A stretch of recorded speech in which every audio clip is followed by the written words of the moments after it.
ഈശോമിശിഹായ്ക്ക് സ്തുതിയായിരിക്കട്ടെ. പ്രിയമുള്ളവരെ, വിശുദ്ധ ഫൗസ്റ്റീനയുടെ ഡയറിക്കുറിപ്പ് 1641.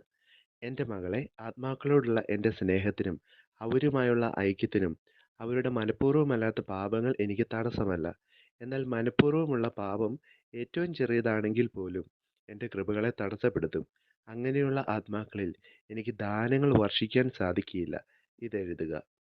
1641 സന്ദേശം. പ്രിയമുള്ളവരെ, കർത്താവ് നമ്മുടെ ഹൃദയങ്ങൾ പരിശോധിക്കുന്നവനാണ്. അവൻ നമ്മുടെ ജീവിതത്തിൻ്റെ എല്ലാ ബലഹീനതകളും അറിയുന്നു.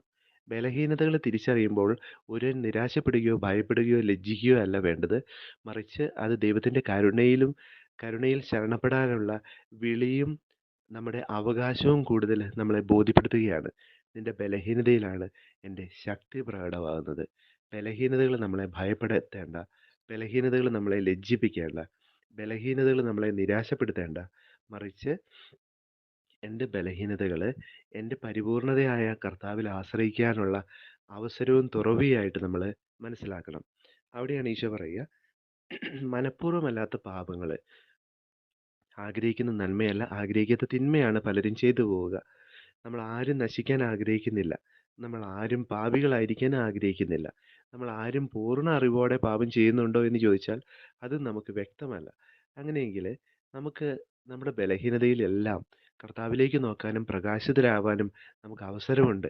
കാരണം എന്താണെന്ന് വെച്ചാൽ അവൻ നമ്മുടെ ബലഹീനതകളെ അറിയുന്നവനാണ്.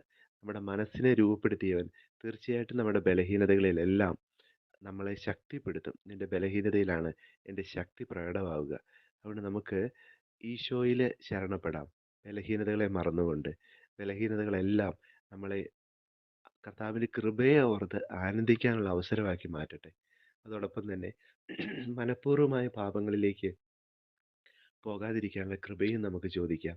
കാരണം കർത്താവ് നമ്മുടെ ഹൃദയങ്ങൾ പരിശോധിക്കുന്നവനാണ്.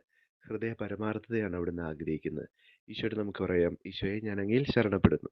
നമ്മുടെ കർത്താവ് ഈശോമിശിഹായുടെ കൃപയും പിതാവായ ദൈവത്തിൻ്റെ സ്നേഹവും പരിശുദ്ധാത്മാവിൻ്റെ സഹവാസവും നാം എല്ലാവരോടും കൂടെ ഉണ്ടായിരിക്കട്ടെ, ഇപ്പോഴും എപ്പോഴും എന്നേക്കും.